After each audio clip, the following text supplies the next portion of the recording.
शिव गुरु हवन रंग रसिया हो हमर मार देलन मतिया। शिव गुरु हवन रंग रसिया हो हमर मार देलन मतिया। मार देलन मतिया हो मार देलन मतिया। मार देलन मतिया हो मार देलन मतिया।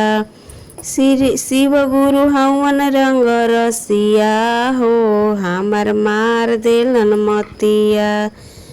कंकड़ चुनी चुनी महल बनवनी। कंकड़ चुनी चुनी महल बनवनी। महल के मालिक मोरे बेटवा हो शिव गुरु मार देलन मतिया। अंत समय में होई दुर्गतिया हो शिव गुरु मार देलन मतिया। स्वामी जी के चुपे चोरी धनवा बटोरनी। धनवा बटोरनी हो धनवा बटोरनी। धनवा के मालिक मोर पतोहिया हो शिव गुरु मार देलन मतिया। अंत समय में होई दुर्गतिया हो शिव गुरु मार देलन मतिया।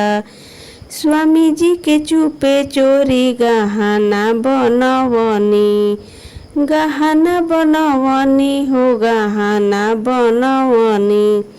गहना के मालिक छोटका बेटवा हो शिव गुरु मार देलन मतिया। अंत समय में होई दुर्गतिया हो शिव गुरु मार देलन मतिया। पहिला में दया मंगिह दूसरा में चरचा। पहिला में दया मंगिह दूसरा में चरचा। तीसरा में नमः शिवाय प्रणामवा हो शिव गुरु मार देलन मतिया।